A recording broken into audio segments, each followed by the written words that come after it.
Sir देखिए start करते हैं डिडक्शन, राइट। अब मैंने आपको बताया था कि हमारा टोटल 5 हेड्स ऑफ इनकम हो गया, remember now. 5 heads of income हो जाने के बाद उसको क्या बोलते हैं, gross total income. Clubbing add हो गया, set of and carry forward कर दिए। अब ग्रॉस टोटल इनकम से अपने लोग लेस करते हैं डिडक्शन, ये इनकम से माइनस होता है। डिडक्शन क्या है, डिडक्शन गवर्नमेंट कुछ कुछ बेनिफिट देने के लिए, सोसाइटी के लिए, पब्लिक के लिए, या गवर्नमेंट कुछ चीज को प्रमोट करना चाहता है तो दो काम करता है। आइदर इनकम को एग्जेम्प्ट कर देता है, क्या कर देता है, इनकम को एग्जेम्प्ट करता है। मतलब वहां से अगर आप इनकम कमा रहे हैं तो वो एग्जेम्प्ट है, जो अपने लोग एग्जेम्प्टेड इनकम में पढ़े थे, राइट। दूसरा पॉइंट क्या है कि एग्जेम्प्ट नहीं करके क्या करता है, डिडक्ट कर देता है। क्या कर देता है, डिडक्ट कर देता है। 10 रुपया में से 6 रुपया आपका मेन इनकम था, 4 रुपया एग्जेम्प्टेड था, तो वो 4 रुपया माफ कर दिया, तो आपका टैक्सेबल कितना रुपया हुआ, 6 रुपया। नाउ 6 रुपया में से अगेन बोलता है कि अगर आप ये काम करते हैं और ये सारे चीजों में पैसा लगाते हैं, यहां पे पैसा इन्वेस्ट करते हैं, तो हम आपको लेस कर देंगे आपका इनकम से। चीज समझ में आ रहा है। तो एग्जेम्पशन मतलब इनकम में आएगा ही नहीं। और डिडक्शन क्या होता है, टोटल इनकम से सपोज मेरा 2 रुपया का डिडक्शन हो गया, तो 2 रुपया आपका क्या हो जाएगा, लेस होकर टोटल इनकम 4 रुपया बनता है। क्लियर है। तो एग्जेम्पशन और डिडक्शन में फर्क है। एग्जेम्पशन इनकम काउंट ही नहीं होगा, टैक्सेबल ही नहीं होगा, और डिडक्शन मतलब ये काम करेंगे तो आपका वो इनकम से क्या हो जाएगा, लेस हो जाएगा। तो ये सारा जो अपने लोग डिडक्शंस पढ़ेंगे ना, तो आपको समझ में आएगा कि गवर्नमेंट किन किन चीजों को प्रमोट करना चाहता है, और गवर्नमेंट किस किस जगह में यहाँ पर लेस कर देता है आपका इनकम से। तो लोग क्या करते हैं, अपना टैक्स बचाने के लिए ये सारे चीजों में पैसा लगाएंगे, और ये सारी चीजों में अगर पैसा लगाएंगे तो फायदा उनका होगा, या तो सोसाइटी का होगा, या गवर्नमेंट का होगा। क्लियर है। तो सर गवर्नमेंट अगर देश को चाहेगी अच्छा करना, बुरा करना, आगे बढ़ाना, लोगों का भला करना, नहीं करना, तो वो इजीली कर सकती है by making changes in policies, by making changes in laws. वो कानून इस तरह से लाएगी कि लोगों को फायदा पहुंचे, और कानून इस तरह से भी ला सकती है जिसको लोगों को नुकसान पहुंचे। इसीलिए बोला जाता है कि संसद में जो लोग बैठते हैं they should be a well ethically and morally sound citizen होने चाहिए। अगर करप्टेड, क्रिमिनल, रेपिस्ट, टेररिस्ट, इन सारे लोगों को अगर, नाम नहीं लिया भाई, इन सारे लोगों को अगर आप बैठाएंगे तो वो लोग अपने बारे में सोचेंगे, देश के बारे में नहीं सोचेंगे, जिससे सबको प्रॉब्लम फेस करना पड़ेगा। समझे। तो 2014 से पहले वोट का जो सीन था ना, उसमें कोई लोग उतना ध्यान नहीं देता, वोट तो है, ये तो है। लेकिन अभी सीन ऐसा है कि सबको अपना वोट का इंपॉर्टेंस पता चल गया, राइट। तो यही है सर। पढ़िए यहाँ पर डिडक्शन में जो है ना, यहाँ चैप्टर अंडर 6A लिखिए, अंडर चैप्टर 6A, ये जो अपने लोग डिडक्शन पढ़ लें अंडर चैप्टर 6A पढ़ लें सिर्फ, हाँ, बिकॉज आप लोग का इसमें सिर्फ चैप्टर 6A कवर है, इसके अलावा भी डिडक्शन है। 80IA, IB, IC, बहुत सारा डिडक्शन और भी है, वो रिलेटेड टू बिजनेस पर्पस के लिए होगा। ठीक है, ये बिजनेस पर्पस के लिए नहीं है, ये इंडिविजुअल एंड HUF को मिलता है। किसको मिलता है, तो अपने लोग पढ़ेंगे सेक्शन किसमें अप्लीकेबल है और उसका कंडीशन क्या है, किसमें अप्लीकेबल और उसका कंडीशन क्या है। क्लियर है। तो सेक्शन 80C ये अप्लीकेबल होता है इंडिविजुअल और HUF को। मतलब ये डिडक्शन क्लेम कौन कर सकता है, सिर्फ इंडिविजुअल और HUF, फार्म, कंपनी, AOP, इन लोग को ये एग्जेम्पशन कवर नहीं है। और ये related to savings and investment है, आप यहाँ पर लिख सकते हो related to savings and investment. ये किससे रिलेटेड है सर, ये related to savings and investment sir. ये मेरा सेविंग्स एंड इन्वेस्टमेंट से रिलेटेड है सर।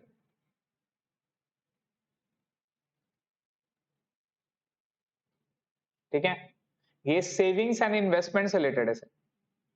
तो गवर्नमेंट क्या चाहता है, गवर्नमेंट चाहता है कि आप अपना ख्याल रखें, वो ख्याल जो आपका उस वक्त में कोई नहीं रखेगा।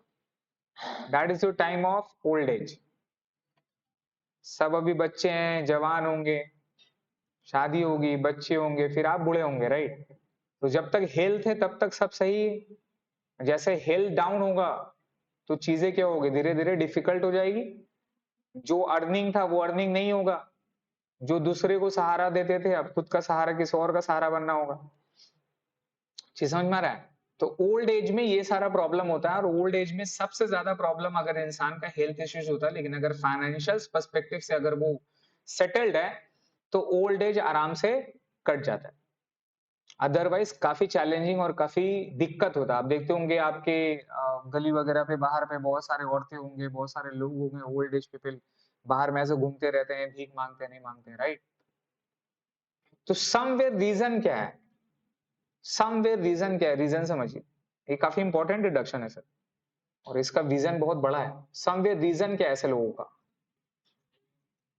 फैमिली इश्यूज, फैमिली इश्यूज वो है ना? Obviously they have a children, होंगे कहीं ना कहीं, but some sort of family issues के कारण पे कुछ भी हुआ नहीं हुआ, सास बहू जो भी नहीं है, लफड़ा वगैरह जो भी हुआ नहीं हुआ, फैमिली इश्यूज के कारण पे ये हाल है? नहीं। और दूर पे जाइए, और डिटेल पे जाइए, एक्चुअल में इश्यूज क्या है? They have not planned their life, planning नहीं की है कि ओल्ड एज में कैसे बिताएंगे, वो प्लान नहीं की।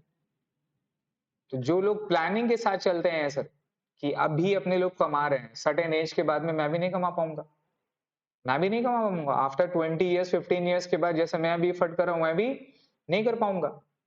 तो I should have to think about my future, right? After 20 years when I am not able to earn myself, मैं अपने लिए अर्न नहीं कर पाऊंगा, then how would I survive it? तब मैं कैसे सर्वाइव कर पाऊंगा, तब मैं कैसे रहूंगा, नहीं रहूंगा, right? That's called the future planning. तो लोग उसके लिए क्या करते हैं, उस सिचुएशन को ठीक करने के लिए, वैसा डिफिकल्टी रास्ता में घूरने नहीं फिरने के लिए लोग क्या करते हैं, पहले से अपने लिए कुछ पैसा सेव करते हैं, सेव करते हैं, रखते हैं। मैंने आपको एक रिवर्स मॉर्गेज स्कीम बताया था, रिमेंबर? रिवर्स मॉर्गेज स्कीम वो क्या था? वो एग्जेम्पशन में आता, किसमें आता? मैंने आपको एक ऑलरेडी एडवाइस दिया ओल्ड एज के लिए कि भैया जितना भी पैसा कमाइए नहीं कमाइए, एक प्रॉपर्टी अपने नाम में आपको रखना है। बात समझ में आ रहे हैं? चाहे लड़का बीमार हो जाए, ये हो जाए, कुछ भी हो जाए, हॉस्पिटल वगैरह का जो भी लफड़ा हो, नहीं हो भैया, एक घर तो नहीं बेचेंगे चाहे जो हो जाए। And that must be the ownership property, वो ठेका टेंडेंसी वाला नहीं, ओनरशिप प्रॉपर्टी होनी चाहिए आपके नाम पे। अगर वो भी रहा तो लास्ट ऑप्शन भैया वो रिवर्स मॉर्गेज स्कीम आपको ओल्ड एज में बचा लेगा, otherwise it will be really things difficult. और अभी का सिचुएशन ऐसे है सर, आने वाले टाइम में आप ज्यादा अच्छा उम्मीद नहीं कर सकते, ये तो मान के चलिए। आने वाला दौर और मटेरियलिस्टिक और थिंग काफी वर्स होते जाएगा, तो इतना बड़ा उम्मीद मत रखिएगा आने वाला जनरेशन से। ये एक घर तो रखना है, वो एग्जामिशन में आ गया, इसके अलावा और क्या करना है सर? आप सेविंग्स कर सकते हैं, अपना लाइफ इंश्योरेंस करवा सकते हैं, एफडी वगैरह फिक्स डिपॉजिट में डाल सकते हैं, बहुत सारे फंड वगैरह होता है, gold deposit bond, remember scheme वगैरह में, वहां पे आप डाल सकते हैं पैसा, कैपिटल गेन फ्री है, वहां पर इन्वेस्ट करोगे, 10 साल बाद 15 साल बाद पैसे निकालोगे, पैसे आ जाएगा, और उसके ऊपर में टैक्सेबल भी नहीं लगता, बिकॉज वो कैपिटल एसेट्स नहीं है। चीज समझ में आ रहा है?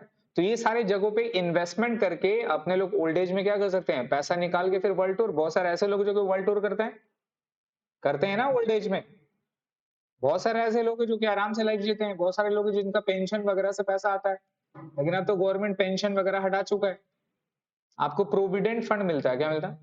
रिमेंबर सैलरी का चैप्टर में पढ़े आप, हर साल पैसे जमा करते हैं, एम्प्लॉयर भी पैसा देता है, तो वो पैसा आप क्या करते हैं, ओल्ड एज में निकालेंगे तो एग्जेम्पशन मिलता है, रिमेंबर बेनिफिट मिलती है आपको, तो वो प्रोविडेंट फंड का पैसा रहता है सर। लेकिन पीएफ का पैसा एक बार में मिलता है, तो एक बार में पैसा मिलने से दिक्कत है, एक बार में खर्च भी हो सकता है, और ह्यूमन का नेचर है, वेन उसके पास पता है ना कि मेरे पास ये चीज है, तो जल्दी खर्च हो जाएगा। लेकिन अगर वही इंसान कोई उसको पार्ट पार्ट करके हर महीने करके देगा ना, तो उसी में एडजस्ट कर लेता है, समझिए? तो ये सीन रहता है, चादर बड़ा रहेगा तो पाँव भी बड़ा हो जाता है, और चादर जहां छोटा रहेगा तो इंसान वही में एडजस्ट कर लेगा, जान रहे भैया ठंडा है, पाँव थोड़ा एडजस्ट करो। चीज समझ में आया? तो ये लॉजिक यहाँ पर है सर, यहाँ पर आपको सेविंग्स करने गवर्नमेंट बोल रहा है, क्लियर है? एलआईसी का मतलब क्या होता है, लाइफ इंश्योरेंस प्रीमियम आपको पेमेंट करता है, इसका अगर आप लोगों को मीनिंग पता होगा तो इसका एक मेच्योर्ड वैल्यू होता है, आप अपना लाइफ का इंश्योरेंस कराते हैं, बिकॉज अपने लोग इंडिया में क्या है सर, ये सबसे बहुत इंपॉर्टेंट चीज है, इंडिया में हमारे एक कमाने वाले 6 खाने वाले लोग हैं, फॉरेन में ये चीज उल्टा है, वहां पर हस्बैंड वाइफ मेल फीमेल ऐसा कुछ पार्शलिटी नहीं रहता है, they all have to earn for themselves, सबको ही पैसा कमाना है। 18 साल के बाद वहां पे सब लोग अपने माँ बाप को छोड़ देते हैं, और छोड़ के अलग रहते हैं, सेपरेट रहते हैं, ड्यू टू पर्सनल रीजन वगैरह जो भी है, प्राइवेसी चाहिए बेटा लोग को। फालतू इंसान है लोग, समझ गए? वो लोग की तरह इस मामले में मत जाइए। तो सर यहाँ पे क्या है, यहाँ पर उन लोग को अर्न करते हैं वो, तो दोनों ही फाइनेंशियली इंडिपेंडेंट बनते हैं, राइट? लेकिन उन लोग सेविंग्स भी करते हैं सर। तो लाइफ इंश्योरेंस में क्या है कि आप अपने लिए सेव करते हो। अगर आपका डेथ हो जाता है, सपोज आपने कोई पॉलिसी कराया 20 साल का, 2 साल का बाद ही आपका डेथ हो गया, तो आपको पूरा मेच्योर्ड वैल्यू मिल जाएगा। आपको तो सॉरी नहीं मिलेगा, आपके उसको मिल जाएगा, जो भी है नॉमिनी आपका, ठीक है? आप तो चले गए, तो सर आपका उसको नॉमिनी को पैसा मिल जाएगा, क्लियर है? तो सम सॉर्ट ऑफ थोड़ा रिलैक्स फील होगा, चलो भैया मरा तो कम से कम गाली तो नहीं मिलेगा, कुछ तो करके गया। ये तो मरने का बाद भी लोग गाली देता है, अरे मेरा बाप कुछ नहीं किया मरने का बाद। ले भैया, मरने का बाद भी चैन नहीं है अगला को, अभी भी सुनाया जा रहा है। तो ये सारी चीजें नहीं होता है सर। लेकिन अगर आपका डेथ नहीं हुआ, अगर आपका डेथ नहीं हुआ, 20 साल आप सरवाइव कर गए, आपका डेथ नहीं हुआ, तो आपको पैसा डूबता नहीं है सर। वो जितना आपने प्रीमियम पेमेंट किया उसका क्यूमुलेटिवली इंटरेस्ट के साथ ऐड ऑन होते होते, cumulative interest, remember cumulative factor, interest add on करके 20 साल के बाद आपको लमसम मनी वापस मिल जाता है। तो लाइफ इंश्योरेंस कराने से आपका नुकसान नहीं है सर। हाँ, रिलीजियस पर्सपेक्टिव से आई डोंट नो कुछ फतवा वगैरह क्या है नहीं है, शायद इंश्योरेंस कराना हराम ऐसा कुछ सम सॉर्ट ऑफ है, मेरे को उसके बारे में आइडिया नहीं है, बट बहुत सारे स्कॉलर फतवा वगैरह दिए हैं ड्यू टू इतना लाइफ एक्सपेक्टेंसी लो होने के कारण पे, ये सारे रीजन के कारण पे कुछ है, आप लोग पढ़ लेना रिलीजियस। बट एज पर दी इसके हिसाब से सोचो कि फाइनेंशियल पर्सपेक्टिव से तो ये चीज करना है। तो सबसे पहले आप लोगों को पैसा कमाना है, पैसा कमा के अपना जो जरूरी चीज है, जो डिपेंडेंसी है, जो आपका रिक्वायरमेंट है, उसको फिलफिल करना है। फिर जैसे ही सरप्लस मनी अगर आपका क्रिएट होता है, जैसे सरप्लस मनी क्रिएट करते हैं, तो सबसे पहले क्या करना है, अपने और अपने फैमिली को सिक्योर करना। सिक्योर कैसे करोगे? That is by getting this first thing, LIC। क्योंकि लाइफ का भी कोई सीन नहीं है सर, बहुत सारा हादसा, बहुत सारा चीज हो ही रहा है, राइट? तो एटलीस्ट आपका डेथ हो जाएगा तो आपका फैमिली को एक लमसम अमाउंट आपको मिलेगा, तो समवेयर वो रिलैक्सेशन है। तो ये माइंडसेट, ये सारा प्लान करना आपको। क्या है सर, पढ़िए कंडीशन क्या है, चीज समझ में आया sir? Life insurance premium paid by the assessee on the life of the following. अब बोला कि एसएससी कौन? खुद।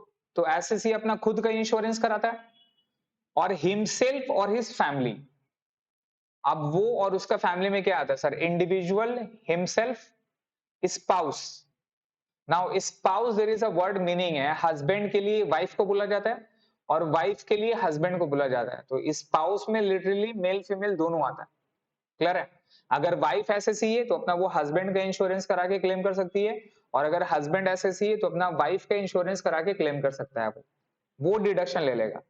लेकिन हस्बैंड भी वही इंश्योरेंस का बेनिफिट ले रहा है, वाइफ भी ले रही है, वो पॉसिबल नहीं है। गवर्नमेंट बेवकूफ नहीं है, ठीक है?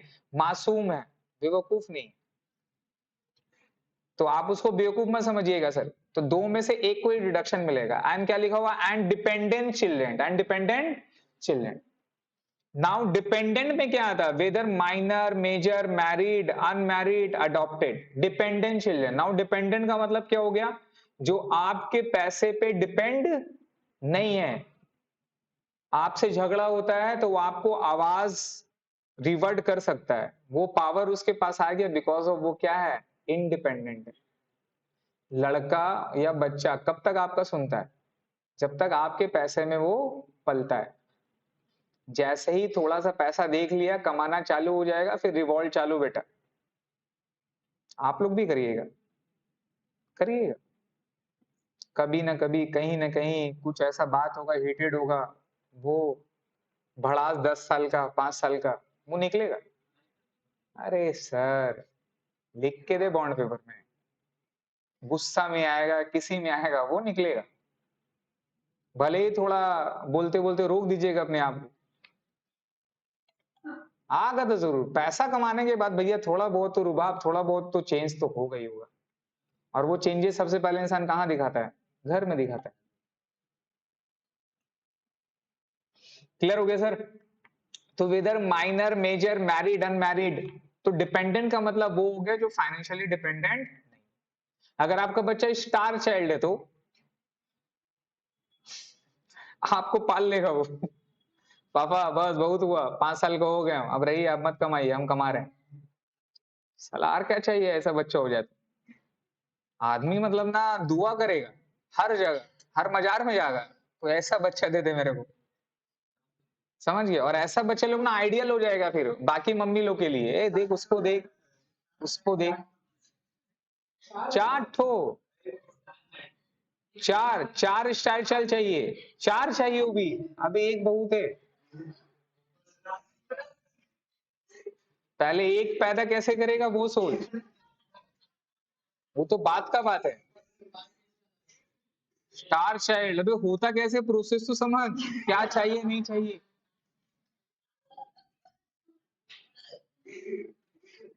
भाई समझ में कैसे आएगा, मेरा बच्चा स्टार चाइल्ड होगा, कोई प्रोसेस थोड़ी ना है। अब वो कैसे होता है वो तो खुद को भी नहीं पता है भाई साहब। अगर ऐसा रहता ना तो सबसे ना मतलब बिगेस्ट कोर्स होता पूरा वर्ल्ड का, सब आई कोर्स करता भाई साहब, और एकदम बेस्ट सेलिंग कोर्स होता पूरा वर्ल्ड का ये, कि how to develop a born and star child. कोई ऐसा कोर्स निकाल दे, बस खत्म। वो पैसा कमा लिया। देखिए सर, नेक्स्ट में HUF, any member of HUF, क्या बोलते हैं, एनी मेंबर ऑफ एचयूएफ। तो एचयूएफ में कोई भी मेंबर कवर होता है एचयूएफ का। मैक्सिमम देखो यहाँ पर एक लिमिट है, क्या है सर, एक लिमिट है प्रीमियम पे, किससे बताइए, premium paid on insurance policy in excess of the following percentage on sum assured shall be ignored. मतलब मैक्सिमम पॉलिसी का इतना ही आएगा सर। तो अभी आप लोग मार्क करना 10%, ये 20% वगैरह पुराना था, अब आप लोग को जो भी सम में रहेगा 10%। 10% का मतलब क्या होता है, एग्जाम्पल के तौर पर मैं आपको बता रहा हूं कि अगर आपका पॉलिसी वैल्यू 10 लाख रुपया है, कितना लाख रुपया, आपका पॉलिसी वैल्यू 10 लाख रुपया है, और आप प्रीमियम देते हैं, आप प्रीमियम पेमेंट कर रहे हैं सर 1,20,000 रुपया साल का, कितना दे रहे हैं आप, साल का 1,20,000 रुपया पेमेंट कर रहे हैं, आपका पॉलिसी वैल्यू 10 लाख के लिए। तो यहां ये बोल रहा है कि 1,20,000 अलाउड नहीं होगा, there is a maximum limit, क्या बताइए, मैक्सिमम लिमिट है वहां पे, और मैक्सिमम लिमिट कितना है सर, 10% ऑफ पॉलिसी वैल्यू, इससे ज्यादा अलाउ नहीं करोगे आप। तो 10% ऑफ पॉलिसी वैल्यू कितना हो जाएगा, 1 लाख हो जाएगा। तो आप याद रखोगे 1,20,000 अलाउ नहीं करोगे, पेमेंट क्या, आप 1 लाख आप पेमेंट करोगे, 1,20,000, इंश्योरेंस कंपनी को कितना दोगे, 1,20,000, लेकिन टैक्सेशन बेनिफिट के लिए 80C में डिडक्शन के लिए आपको मैक्सिमम 1 लाख का ही अलाउड होगा, 1,20,000 अलाउड नहीं। आपका पेमेंट 80,000 है, कितना है, तो अलाउड कितना होगा, 1,80,000, अलाउड कितना होगा 80,000, मैक्सिमम, मैक्सिमम 1 लाख है, उससे ज्यादा, तो याद रखिएगा मैक्सिमम 10% अलाउड होगा, इससे ज्यादा अलाउड नहीं होगा। अगर लोअर है तो लोअर करेंगे, क्लियर है। तो यहां पे वही चीज लिखी हुई है सर, और मैक्सिमम लिमिट कितना है इस डिडक्शन में, 1.5 लाख है सर, 1.5 लाख से ज्यादा अलाउड नहीं होगा।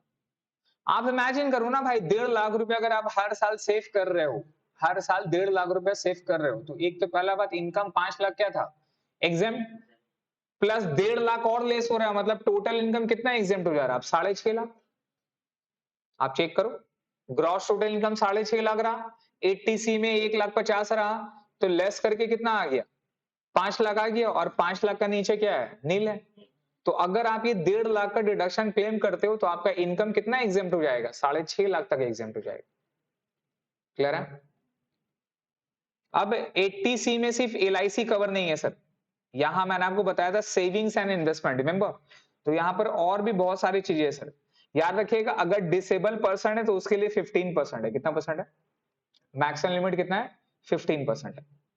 नाउ नेक्स्ट में अब क्या क्या है सर, इसको याद रखना है, रटना है आपको इन शॉर्ट में पूरा। सबसे पहले क्या है sir, contribution to public provident fund, कौन सा फंड, यहां लिखिए RPF, recognise provident fund, public provident fund, recognise provident fund, statutory provident fund, statutory provident fund, unrecognise provident fund less नहीं होता, याद रखिएगा, जितना भी प्रोविडेंट फंड है सब लेस हो जाएगा, अनरिकॉग्नाइज प्रोविडेंट फंड 80C में लेस नहीं होगा। तो स्टैट्यूटरी प्रोविडेंट फंड है, रिकॉग्नाइज प्रोविडेंट फंड है, पब्लिक प्रोविडेंट फंड है, तो ये क्या हो जाएगा, लेस हो जाएगा। और कौन सा वैल्यू लेस होगा, इंप्लॉय कंट्रीब्यूशन, रिमेंबर पीएफ में अपने लोग पढ़े हैं, प्रोविडेंट फंड में इंप्लॉयर कंट्रीब्यूशन टैक्सेबल होता था कहां पे, सैलरी पे। इंटरेस्ट 9.5% एग्जाम, 12% तक एग्जाम। लेकिन जो इंप्लॉय का कंट्रीब्यूशन है उसका जो सैलरी से पैसा कटता है, तो सैलरी से तो अपने लोग लेस नहीं करते हैं, बिकॉज वो लेस कहां होगा, 80C में लेस होगा।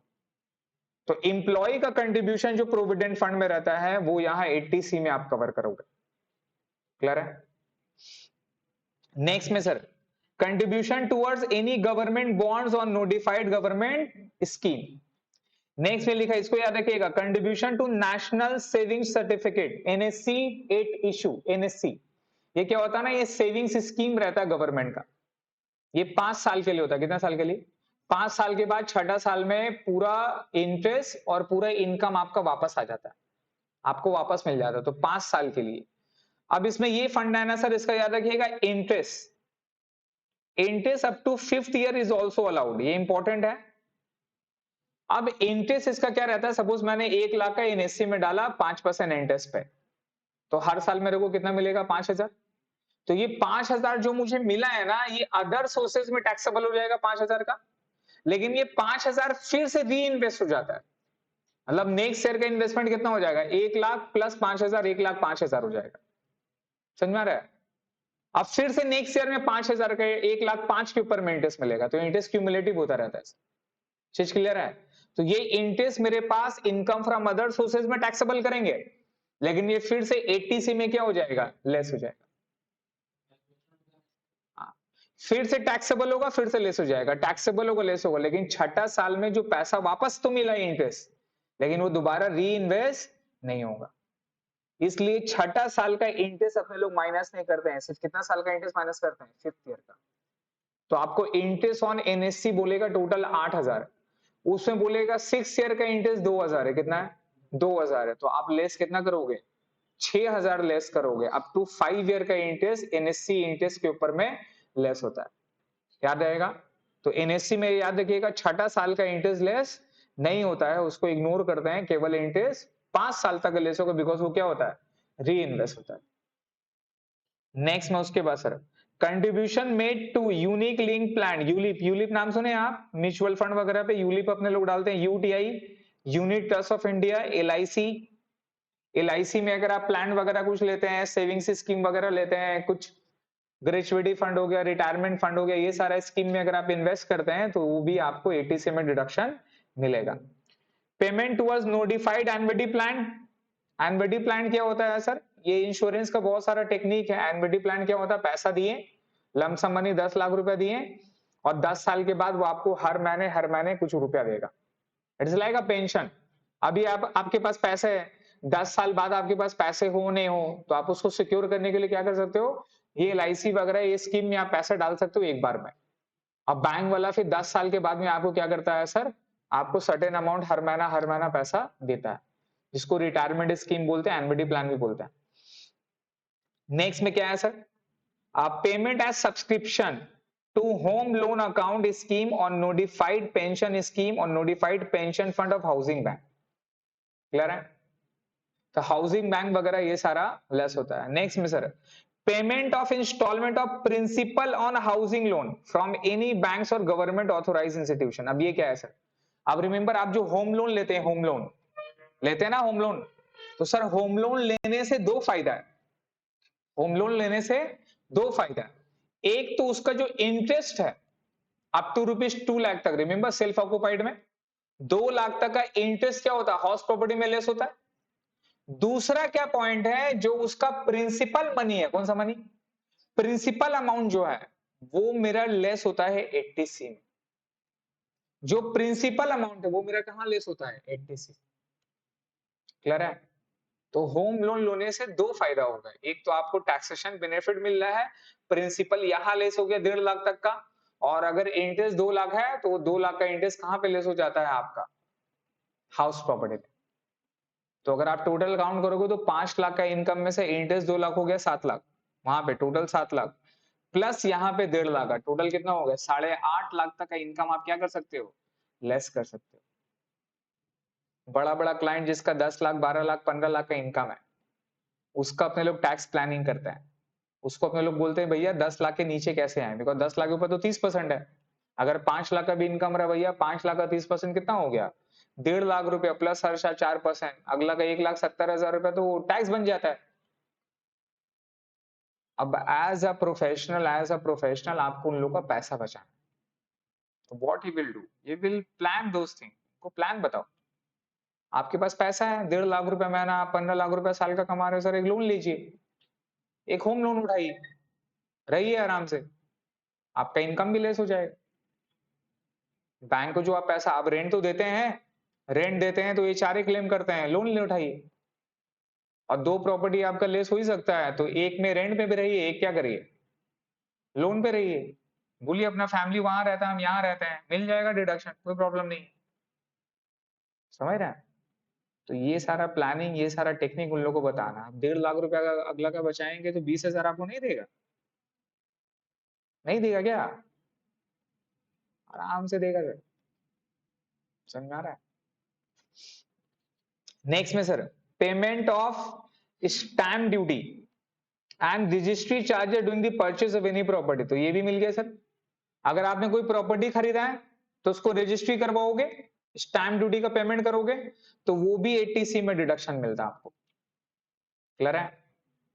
तो इससे क्या समझ में आ रहा है कि अगर आगे चल के घर वगैरह लेना रहे तो रेंटेड से ज्यादा बेटर क्या है, होम लोन है।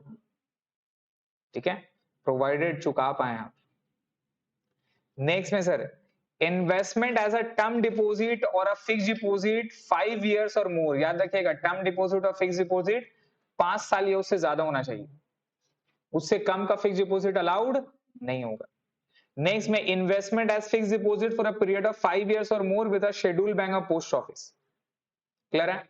Senior citizen savings scheme rules 2004, contribution made to statutory provident fund मिला, सुकन्या समृद्धि अकाउंट स्कीम। और नेक्स्ट में ये आप लोग के लिए अपना पेरेंट्स को जाके बोल दीजिएगा, any payment by way of tuition fees to any university, college, schools, other education institutions situated within India or full time education। तो आपके पापा जो आपका फीस उठाते हैं, मेरा नहीं, स्कूल का, कॉलेज का, स्कूल वगैरह का जो आपका ट्यूशन फीस का जो पेमेंट होता है ना, वो उनका इनकम टैक्स में डिडक्शन मिल जाएगा 80C बाय दिस। सिर्फ ट्यूशन फीस, हाँ, वो डेवलपमेंट फी, हेम देम फी वो सारा नहीं, ट्यूशन फीस। वो ट्यूशन फीस का एग्जेम्पशन आपके पेरेंट्स को मिल जाएगा जो भी रिटर्न फाइल करते हैं, अगर वो सब इनवॉइस वगैरह दिखाएंगे तो। हाँ, डिग्री को उसका फुल टाइम एजुकेशन का, वो पार्ट टाइम डिस्टेंस पेशेंस नहीं, सीए भी फुल टाइम नहीं है। नेक्स्ट में सर, इन्वेस्टमेंट इन LIC, public provident fund, NSC etcetera. Clear हो गया? तो ये 80C का था। नाउ नेक्स्ट में सर 80CC, अब ये क्या है ना सर, ये एलआईसी में ही इन्वेस्ट करना है, लेकिन एनबीटी प्लान में। कौन सा प्लान में? आप इसको अलग से याद मत करो, ये भी 80C में ही कवर है। ये भी कहां पे कवर है, यहां पे लिख दो कवर इन 80C, यहां पे लिख दीजिए सर कवर इन 80C। ठीक है, 80CCD में आइए।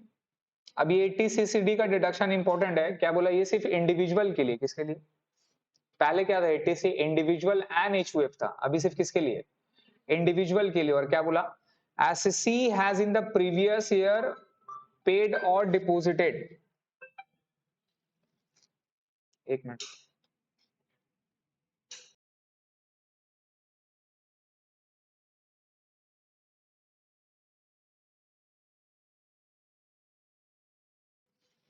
देखिए sir, assessee has in the previous year paid और deposited any amount is in account under a pension scheme. क्या है sir?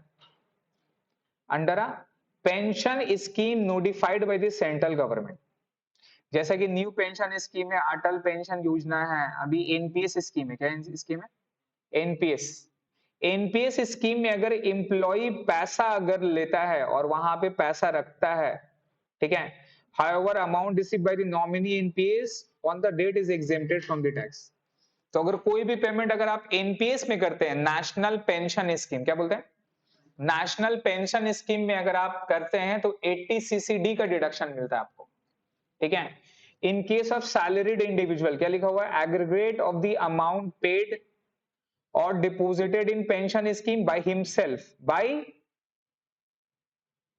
To the maximum of कितना है, कितना कर सकते हैं आप, 10% of salary, 10% of salary sir. और सैलरी का मतलब क्या है, बेसिक प्लस डीए, कमीशन नहीं है सर, बेसिक प्लस डीए कौन सा, फॉर्मिंग पार्ट, उसका मैक्सिमम कितना परसेंट कर सकते हैं आप, 10% कर सकते हैं, क्लियर है। और अदर केस में, और अदर केस में अगर सैलरी क्लास आप पर्सन नहीं है, सैलरी नहीं है, यार क्या लिखा हुआ, सैलरी इंडिविजुअल, अगर सैलरी इंडिविजुअल है तो सैलरी का कितना परसेंट, 10%, बेसिक प्लस डीए का 10%, और अगर सैलरी नहीं है तो कितना percent, 20% of gross total income. Further deduction under section 80 CCD 1B is also available to individual up to ₹50,000. 80 CC 1B क्या है ना सर, सेम डिडक्शन है बट फ्रॉम इंप्लॉयर, ये क्या है सर, फ्रॉम इंप्लॉयर।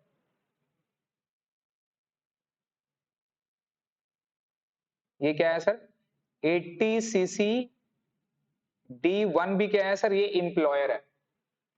अभी क्या हो गया ना, अभी प्रोविडेंट फंड के साथ साथ में पेंशन स्कीम भी आया, क्या आया, एनपीएस आया, ठीक है। जिस तरह से गवर्नमेंट में अभी एनपीएस आया, तो नेशनल पेंशन स्कीम क्या है, ये 80C के अलावा है, 80C का जो मेरा 1.5 लाख का डिडक्शन था उसके अलावा ये मेरा डिडक्शन है।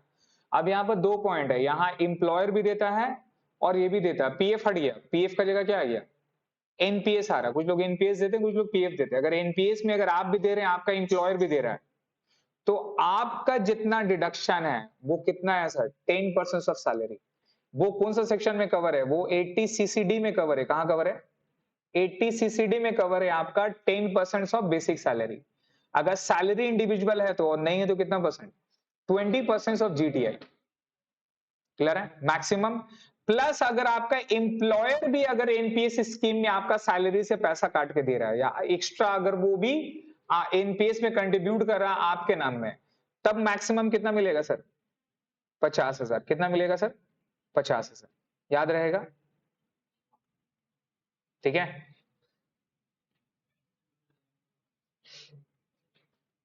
नेक्स्ट में सर, नेक्स्ट में सर क्या लिखा हुआ पढ़िए, मैक्सिमम डिडक्शन कितना मिल रहा है, 80C और सीसीडी, और यहां पर लिखिएगा अदर देन इंप्लॉयर कंट्रीब्यूशन, क्या लिखा हुआ, other than employer contribution CCD 1B। अभी एक नया सेक्शन है 80, इसमें लिखिएगा अदर देन, 80 सीसीडी 1B है ना, यहीं पर ऐड करो 80 सीसीडी 2, 80 सीसीडी 2, 80 सीसीडी 2, वो भी ये 1.5 लाख में कवर नहीं है सर। 80 सीसीडी 2 वो भी मेरा 1.5 लाख में कवर नहीं है सर, ठीक है। इसका एक सम है,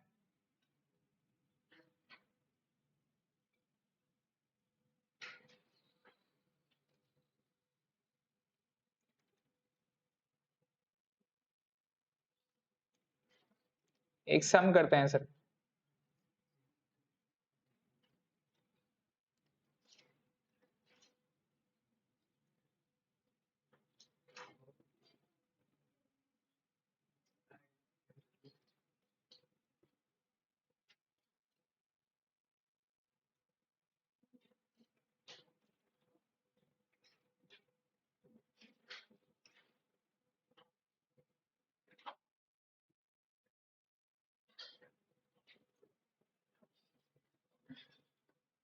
क्वेश्चन नंबर 4, एक एक बार उससे पहले ना एक और रिडक्शन अपने को आज पढ़ लेना है, that is 80D, medical insurance premium.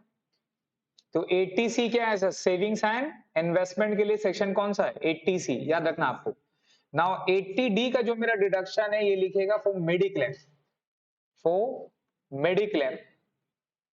आज के टाइम में पता है सर, अच्छे खासे आदमी लोग का पैसा कहां पूरा चल जा रहा है, हॉस्पिटल में।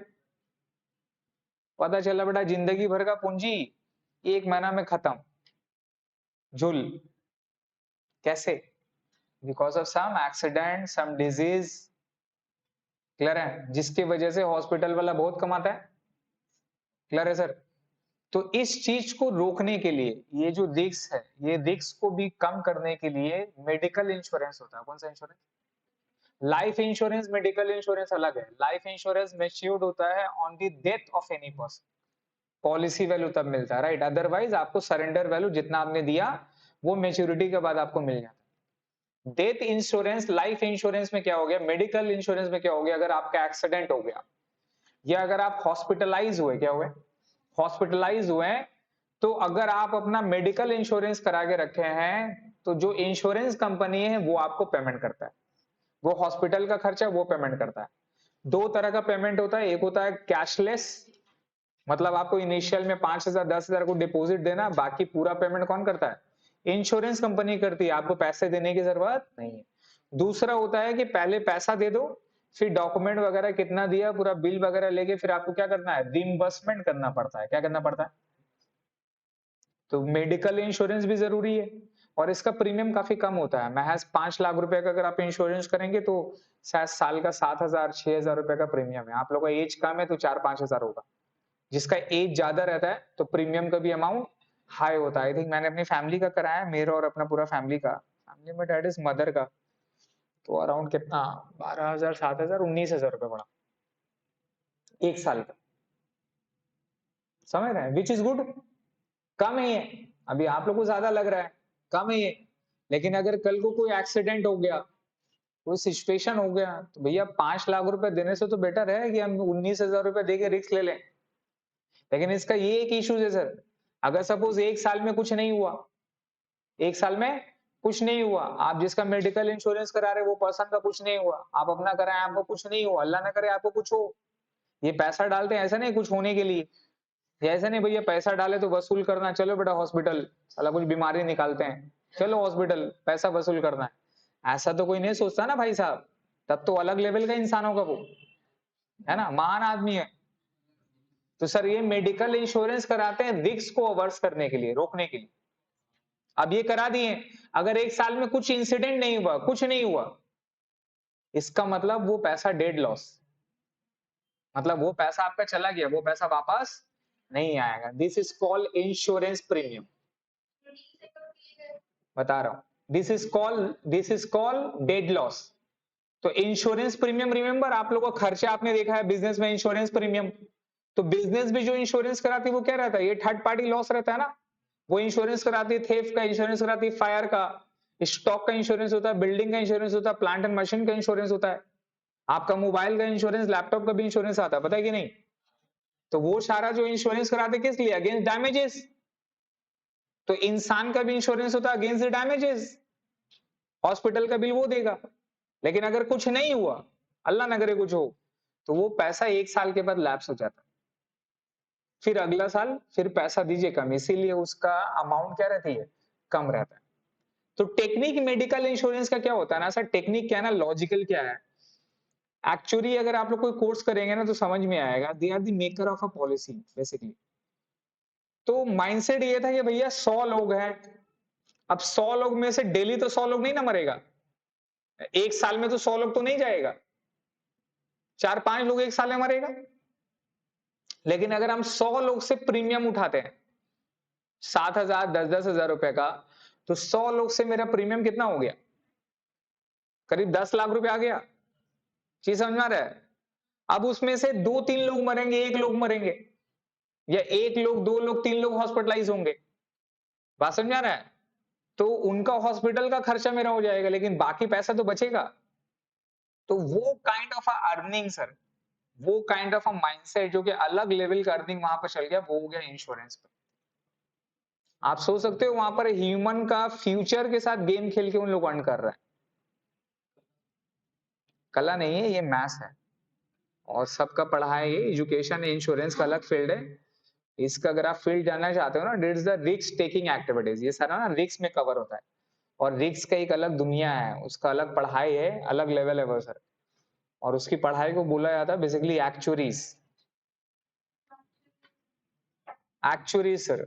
ये जो है ना सर, ये इतना फेमस नहीं है, आपने इसका नाम नहीं सुना होगा, ठीक है, आपने सीए सीएमए वगैरह ये सारा नाम नहीं सुना है, एक्चुअरीज का भी नाम है। They are the professional and they are the highest paid professional in the world.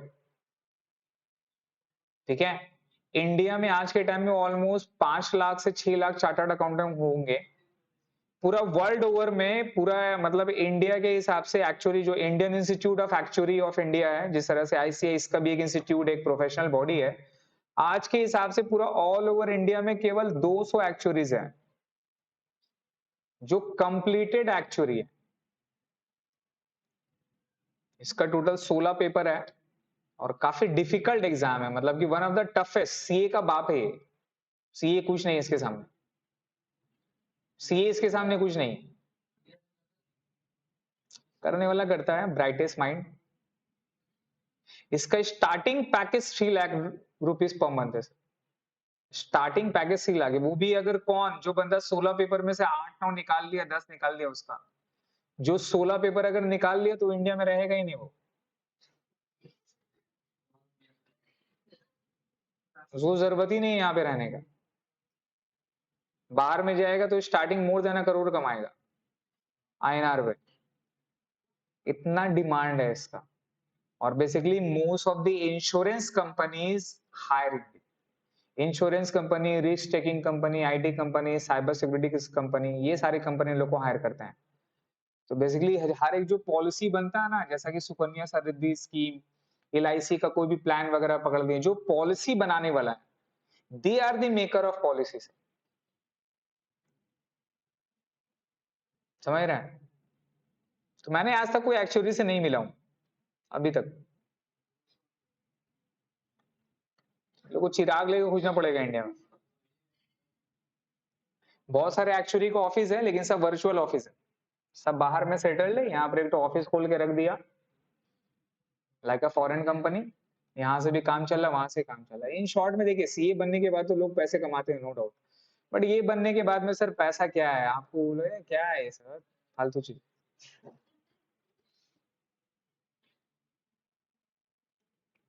तो बहुत सारी चीजें है सर जो कि आप लोग को पता नहीं है, जो लोग को पता है वो लोग ठीक कर लेते हैं। क्लियर है? आगे पढ़िए क्या लिखा है, तो ये चीज क्लियर हो गई sir. Medical insurance, now paid medical insurance for relative by any mode other than cash. याद रखिएगा, चेक में पेमेंट होता है, कैश में अगर आप मेडिकल इंश्योरेंस करते हैं तो अलाउड नहीं होगा, ये आइदर चेक या वाया ऑनलाइन पेमेंट होगा। क्लियर है? इसका मैक्सिमम लिमिट कितना है सर? 25,000 कितना है? लेकिन अगर आपके पेरेंट्स है, अगर आपके पेरेंट्स है और वो सीनियर सिटीजन है तो एडिशनल 50,000 मिलता है। क्या मिलता है? एडिशनल 50,000, मतलब टोटल कितना अलाउड होगा? 75,000। आपके लिए 25,000 है, अगर आप लेस देन 60 ईयर्स है तो कितना होगा? 25,000। लेकिन आपके पेरेंट्स है, अगर वो सीनियर सिटीजन है तो उनके लिए एडिशनल 50,000 होगा। तो मैक्सिमम कितना लिमिट हो गया? 75,000। क्लियर है? तो बड़े बड़े घर घर के लोग करोड़ों रुपया का मेडिकल इंश्योरेंस करा के रख लेते हैं। समझ में आया? बिकॉज उन लोग कहाँ पे रखे, वो लोग जहां कुछ हो तो भैया मतलब कि दौड़ेगा, एमआरआई वगैरह रविन्द्रनाथ टैगोर में जाएगा तो वहां बिल लंबा होगा, तो उन लोग ये करवा लेते हैं। क्लियर है? अब यहाँ रिलेटिव का मतलब क्या है सर? रिलेटिव का मतलब क्या हो गया? मतलब रिलेटिव में कौन कौन कवर होते हैं? तो रिलेटिव का उसका मीनिंग यहाँ पर पढ़िए, हिमसेल्फ आप खुद का करा सकते हैं, स्पाउस का करा सकते हैं, डिपेंडेंट चिल्ड्रन का करा सकते हैं, and family and dependent parents. And dependent parent वहां पर ऐड करिए, एंड डिपेंडेंट पेरेंट्स। पेरेंट भी इसमें कवर है सर, पेरेंट भी इसमें कवर है सर, ब्रदर सिस्टर कवर नहीं है, पेरेंट्स कवर है। Further, medical expenditure incurred for a senior citizen for which no medical insurance premium paid is also eligible for deduction subject to overall maximum limit। अब ये चीज additional add किया कि अगर आपके कोई पेरेंट्स हैं, अगर उनका कोई मेडिकल इंश्योरेंस किया हुआ नहीं है, लेकिन फिर भी अगर आप उनका इलाज पे खर्च कर रहे हो तो वो खर्च वगैरह का रिसीप रखोगे और 80C में तब भी डिडक्शन मिल जाएगा आपको। तो गवर्नमेंट बताइए फर्स्ट वाला 80C से क्या कवर करना चाह रहा था कि लोगों के अंदर में सेविंग्स करने का आदत हो, इन्वेस्टमेंट करें, अपने लिए फ्यूचर प्लान करें। इसलिए गवर्नमेंट क्या 1.5 लाख का छूट आपको दे रहा है साल का इनकम का।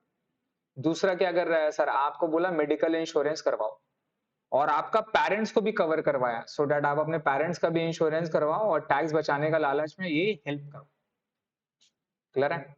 तो ये सारी चीजों में गवर्नमेंट प्रमोट करती है। इसमें एक और चीज याद रखिएगा, एक प्रिवेंटिव हेल्थ चेकअप है जो आपने बताया, पूछा था ना आपने, अगर individual can pay even in cash for preventive health checkup, जो डॉक्टर को दिखाते हैं आप चेक कराते हैं, वो तो मेडिकल क्लेम नहीं आता है। मेडिकल क्लेम कब होता है? जब आप हॉस्पिटलाइज होते हैं, भले एक दिन के लिए तब होगा, लेकिन अगर आप डॉक्टर के पास में चेकअप वगैरह कराते हैं तो अप टू 5,000 तक डिडक्शन आप क्लेम कर सकते हैं।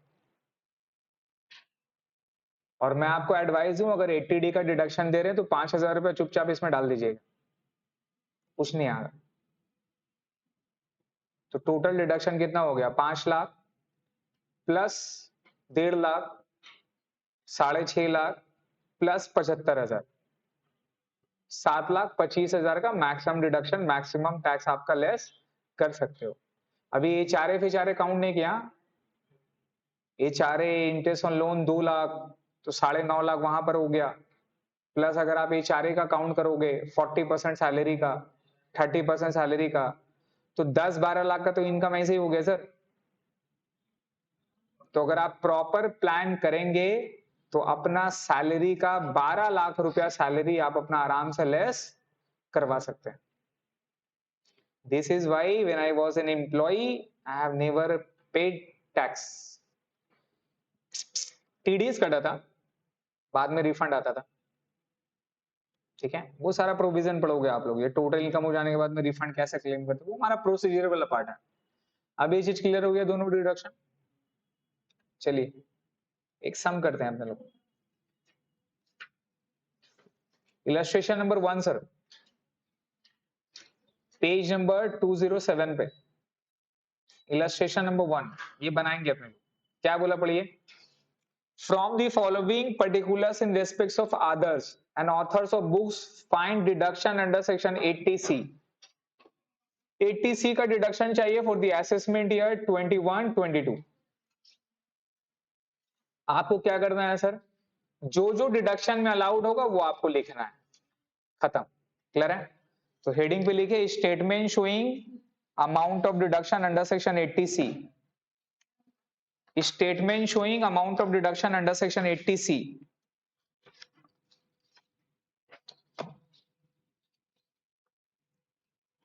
Statement showing amount of deduction under section 80C।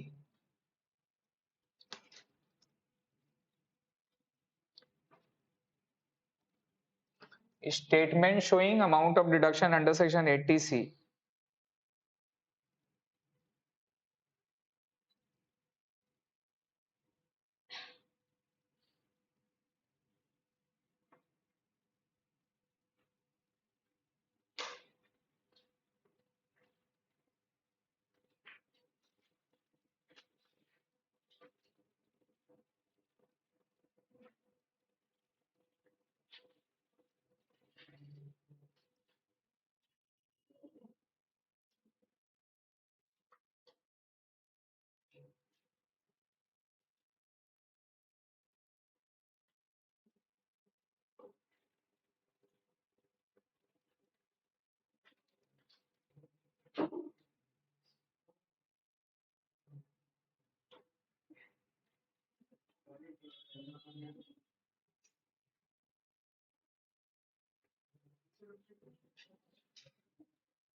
अरे रे,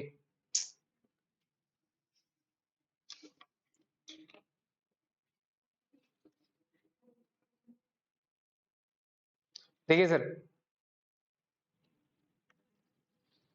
दिख रहा है?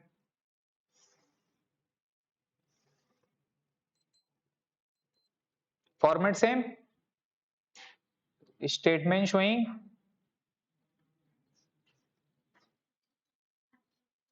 Amount of deduction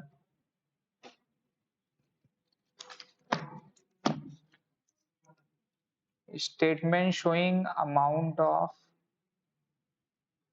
deduction under section 80C। Clear है? पर्टिकुलर अमाउंट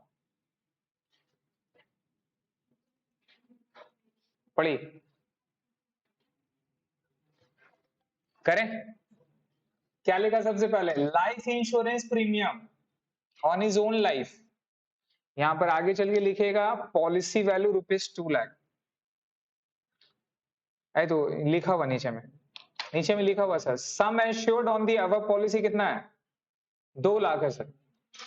तो टोटल अलाउड कितना होगा? 22,000 हो जाएगा। 2 लाख का टोटल पॉलिसी वैल्यू है।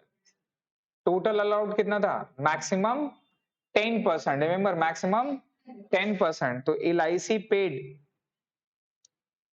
LIC प्रीमियम पेड, और मैक्सिमम कितना बोलेंगे? Maximum 10% of ₹2 lakh. तो मैक्सिमम अलाउड कितना होगा सर? 20,000 होगा। 22,000 अलाउड नहीं होगा। नेक्स्ट में sir, contribution to URPF। URPF का फुल फॉर्म, RPF का फुल फॉर्म क्या था? RPF का फुल फॉर्म क्या था? Recognise provident fund. तो URPF का क्या होगा? क्या वो अलाउड होता है?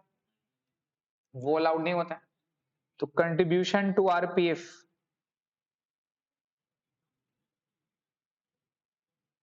अब या तो आप नीचे में नोट करके लिखो, रिमेंबर इसका भी वर्किंग नोट, या तो नोट करके लिखोगे या तो फिर नॉट अलाउड एज डिडक्शन, यहीं पर लिख देंगे नॉट अलाउड एज डिडक्शन। ये मेरा डिडक्शन के तौर पे अलाउड नहीं होगा।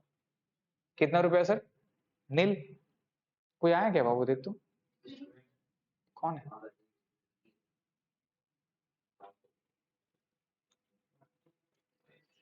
मैम है क्या? ठीक, बुला दो।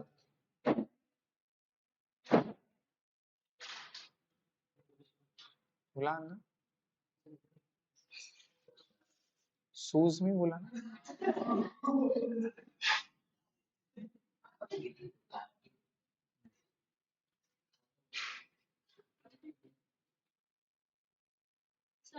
ओ बैठी।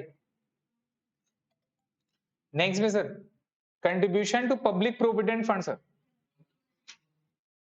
Contribution to public provident fund,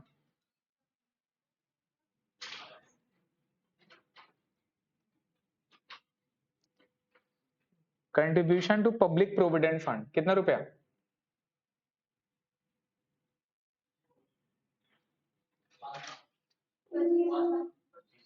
1,000 कहां से देख रहा है? 25,000 सर। उसके बाद subscription to NSC, subscription to NSC आएगा, नेशनल सेविंग सर्टिफिकेट, कितना रुपया? 8,000। फिर क्या है? Life insurance on his mother's life policy, life insurance of mother's life policy allowed होगा क्या? LIC में कवर था सर। LIC कहां कवर? 80C, 80C में कवर था क्या? वहां फैमिली में क्या था? Spouse, dependent, children. Parents include थे? पेरेंट्स इंक्लूड नहीं है। नॉट कवर्ड, क्या लिखना है? Not covered under family, family में कवर नहीं है, जो कि मेरे को इसमें काफी दिक्कत होता है भाई। क्यों नहीं? ठीक है, क्यों नहीं है सर? रखना चाहिए ना। फिर नेक्स्ट में क्या लिखा? Repayment of bank loan borrowed for the construction of the house. तो लोन का पेमेंट कर रहे हैं, और लोन का पेमेंट में सिर्फ क्या अलाउड होता है? इंटरेस्ट नहीं। इंटरेस्ट कहां जाता है? हाउस प्रॉपर्टी में। कौन सा अमाउंट है? Principal amount. प्रिंसिपल अमाउंट लिखा नहीं है तो क्या एज्यूम कर लेंगे? Principal money. तो ये आएगा sir repayment of home loan, repayment of home loan assuming principal money. Assuming principal, ये मेरा सिर्फ प्रिंसिपल का अमाउंट है, राइट। कितना हो गया सर? 21,000। टोटल जोड़ लेंगे, टोटल जोड़ लिए सर, कितना आ गया? 74,000। समझ में आ रहा है? यही मेरा आ गया amount deductible, deductible under section 80C। याद रखिएगा मैक्सिमम कितना लिमिट है? मैक्सिमम रुपीस कितना है? 1.5 लाख। अगर उससे ज्यादा रहेगा तो आप मैक्सिमम कितना करोगे? 1.5 लाख करोगे। अब ये अमाउंट 74,000 निकल गया। अब जब टोटल इनकम जब बनाएंगे, income from salary house property करके जब जीटीआई निकालेंगे तो यहां से यही 74,000 क्या हो जाएगा? लेस हो जाएगा। क्या बोलकर? डिडक्शन अंडर सेक्शन 80C, फिर 80D, फिर 80E, ये सारा डिडक्शन वैसे करके लेस होता जाएगा। रिमेंबर वो जो फॉर्मेट दिखाए थे अपने लोग टोटल इनकम के बाद क्या था? लेस हो रहा था ना वो सारा चीज, वैसे करके लेस करते जाते हैं अपन। क्लियर हो गया? इजी है, बस आपको याद रखना है सर। ठीक है, आ गया ये नेक्स्ट डिडक्शन पे 80DD सर। अब ये डिडक्शन का सेक्शन आप लोग को याद रखना जरूरी है, और किस सेक्शन में क्या है वो भी इंपॉर्टेंट है। 80DDB सर, सबसे पहले 80DD पे, 80DD किसके लिए? Resident individual and resident HUF के लिए। क्या बोला? SSC has disabled dependent. SSC क्या है सर? उसका डिसेबल डिपेंडेंट है, मतलब वो डिपेंडेंट में, अच्छा यहां डिपेंडेंट में उसका लिख लीजिएगा his brother and sister is also included.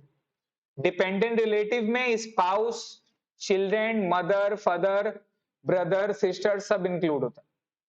ठीक है, तो अगर किसी का मेडिकल मान लीजिए सर डिपेंडेंट है तो उसके लिए क्या लिखा हुआ है? 1,25,000 का सर सेवरल डिसेबिलिटी पे, और 75,000 rupees sir non severe disability पे। अगर कोई डिसेबल बंदा है उसके घर पे और वो उसका इलाज करा रहा है, क्या करा रहा है?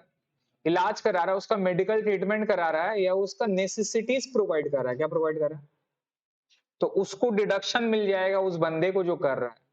कितना रुपए तक? 1,25,000 रुपए का सेवरल डिसेबिलिटी पे। और अगर सेवरल नहीं है तो कितना मिलेगा? मैक्सिमम 75,000। क्लियर है? या फिर एसएससी डिपॉजिट करेगा, क्या डिपॉजिट करेगा? मेडिकल सर्टिफिकेट डिपॉजिट करेगा अलॉन्ग विद रिटर्न। क्लियर है?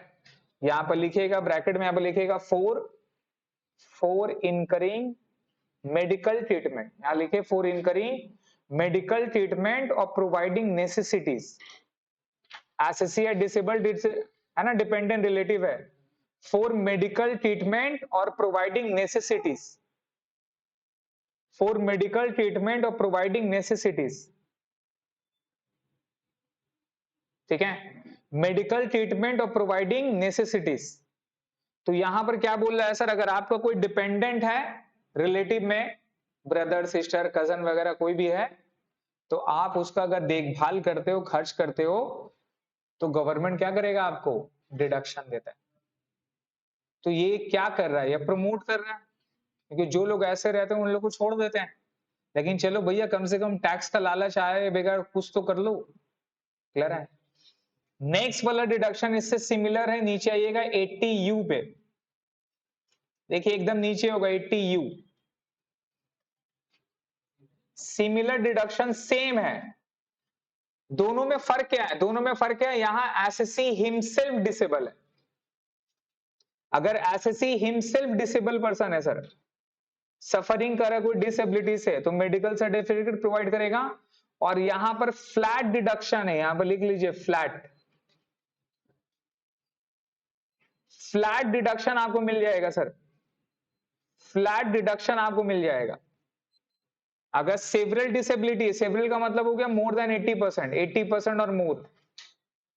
अगर 80% या उससे ज्यादा अगर आप डिसेबल हैं तो 1,25,000 फ्लैट लेस हो जाएगा, और सेवरल नहीं है तो कितना है?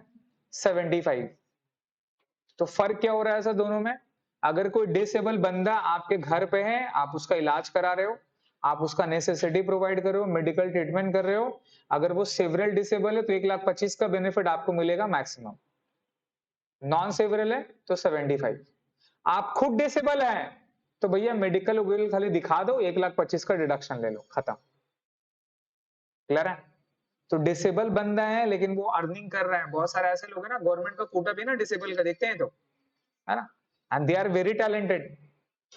डिसेबल नाम का है बाबू, काम में उन लोग ज्यादा अच्छा है, जो भी मिल जाए, कोई जरूरत हुई ना सर। बहुत सारे ये एक मैंने बैंक में गया था ब्रांच में, वो शायद डिप्टी ब्रांच मैनेजर है सर, उसका हाथ का थोड़ा सा प्रॉब्लम था। ये हाथ छोटा नहीं होता है, ये हाथ छोटा हो गया था, मतलब ये नॉर्मल साइज है, ये थोड़ा आप नॉर्मल साइज। काम कर रहा है सर, क्या फास्ट टाइपिंग, ऑसम। मैं तो अमेज रहा सर, मुझे लगा कि मैं उसका वीडियो वगैरह बनाऊं हुआ हूँ, फिर मुझे लगा भाई ये सब चीज करना बचाना है। ये हाथ से भी वो स्पीड में काम कर रहा था सर। तो ऐसा नहीं है सर, माइंड पे डिसेबिलिटी होता है हमारा। एक्चुअल में जब लोग को ऊपर बीतता है ना तो उनको पता है कि भैया कैसे काम करना है। समझ में आ रहा है? तो याद रहेगा, अगर एसएससी खुद डिसेबल है तो कहां मिलेगा डिडक्शन? 80 यू पे, और डिपेंडेंट है देन 80 डीडी पे। 80 डीडीबी क्या है सर, पढ़िए इसको। अगर एसएससी हिमसेल्फ और उसका रिलेटिव सफरिंग कर रहा है कोई स्पेसिफाइड डिजीज, क्या बताइए, स्पेसिफाइड डिजीज है, ठीक है, जैसा कैंसर हो गया, ठीक है, आपका कोई पार्किंसन वगैरह डिजीज है, कैंसर हो गया, एड्स वगैरह हो गया, ये सारा अगर डिसीज वगैरह है तो ये स्पेसिफाइड डिजीज में कवर होता है। और यहां पर बोल रहा है कि सर अगर 1,00,000 रुपीज तक का मेडिकल हो जाएगा, अगर सीनियर सिटीजन है तो मैक्सिमम कितना मिल जाएगा? 1,00,000 रुपए, ठीक है। या तो आप खुद कर रहे हैं, या तो अगर एम्प्लॉयर आपका रिम्बर्समेंट कर रहा है तो 1,40,000 तक का डिडक्शन है। नाउ सर 80E पे आइए। अब ये एक्स्ट्रा डिडक्शन आपको मिल रहा है इंटरेस्ट ऑन लोन के ऊपर में। किसके ऊपर में? लोग अपने बच्चे को भेजने के लिए इंटरेस्ट लेते हैं सर, लोन लेते हैं, उसके ऊपर में हायर एजुकेशन उनका फीस देता है। तो assessee is paying interest on loan taking for higher education of himself और हिज डिपेंडेंट चिल्ड्रन।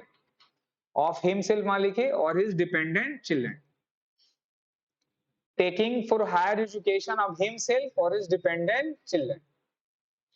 क्लियर है? तो इंटरेस्ट पूरा का पूरा माफ हो जाएगा। और इंटरेस्ट कितना माफ होगा sir? During the maximum period of 8 years. Clear है? 80E डबल ई का डिडक्शन पढ़ लीजिएगा, ये नया आया है, और ये होम लोन के लिए दे रहा है। किसके लिए? रिमेंबर, होम लोन का प्रिंसिपल कहां अलाउड होता है? 80C में। इंटरेस्ट का 2 लाख रुपए तक कहां मिलता है? हाउस प्रॉपर्टी में। अगर इंटरेस्ट 2 लाख से ज्यादा है तो जो एक्सेस इंटरेस्ट जो मेरा अलाउड नहीं हो पा रहा ना हाउस प्रॉपर्टी में, वो यहां क्लेम कर सकते हैं आप। 80 कहां? डबल ई पे। क्या बोला? द लोन कितना का अमाउंट होना चाहिए? The loan up to ₹35 lakh for acquisition of residential house, जिसका वैल्यू कितना होना चाहिए? 50 लाख। तो मैक्सिमम 50 लाख का रेसिडेंशियल प्रॉपर्टी का वैल्यू हो, और लोन कितना तक होना चाहिए? 35 लाख। तो और ये सैंक्शन होना चाहिए बाय हाउसिंग फाइनेंस कंपनी में, ठीक है। और SSC does not own any residential house property on the date of sanction. तो ये फर्स्ट टाइम ओनर के लिए दे रहा है। किसके लिए? तो बहुत सारे लोग जो कि फर्स्ट टाइम घर खरीदना चाहता है ना, लेकिन फिर भी खरीदना नहीं पाता है, तो उन लोगों के लिए और बेनिफिट देने के लिए, इनकरेज देने के लिए, अपना घर करने के लिए और बेनिफिट करने के लिए दिया गया है। और कितना देना है सर? मिनिमम कितना है बताओ? Minimum of the following sir. Maximum मतलब मिनिमम कितना देगा? या तो विच एवर इज लोअर है ये, ठीक है, विच एवर इज लोअर है, क्या है ये? तो आपको 50,000 का और डिडक्शन मिल रहा है सर। तो 2 लाख तक कहां हो गया? हाउस प्रॉपर्टी में।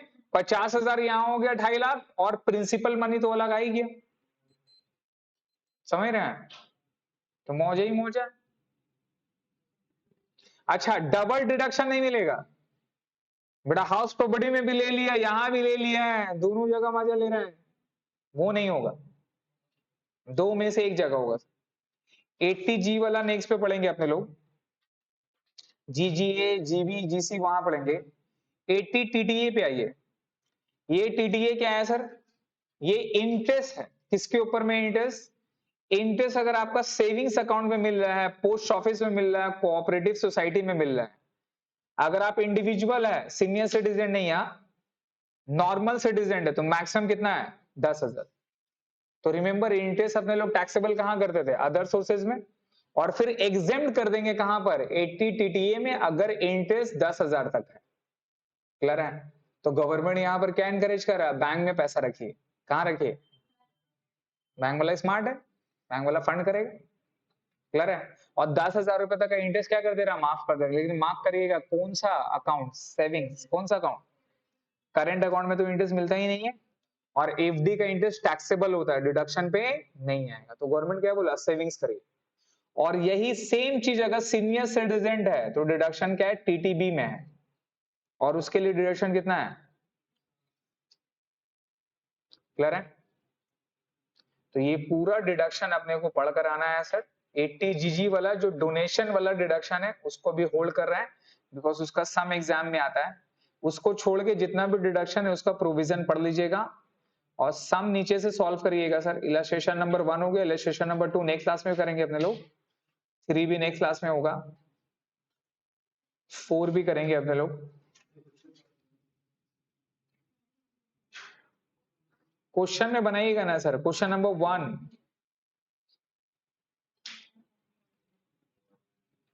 1, 2,